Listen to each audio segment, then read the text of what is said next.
Warm wax is recommended for all skin types thanks to its low application temperature. It is very practical due to the variety of application forms.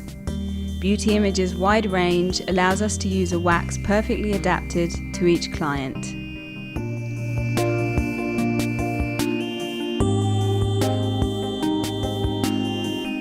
Clean the area to be waxed with the Beauty Image pre-waxing tonic to remove all possible remains of perspiration and moisture and to prepare the skin for waxing.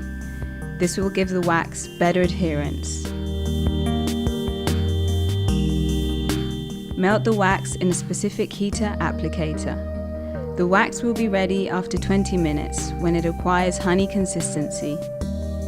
Turn off the wax heater applicator and check that the wax temperature and the texture are correct by applying a layer of wax on a non-woven strip. Apply the roller to the area to be waxed, spreading a thin layer of wax in the direction of the hair growth. Apply a non-woven strip over the wax, pressing it to ensure good adherence.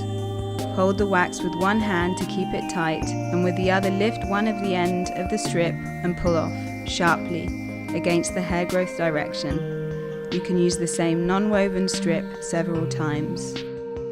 Once having completed the waxing, apply an ampoule of hair growth retardant or a post-depilatory product suitable for all skin types and eliminate the remains of wax with moisturizing post-depilatory oil.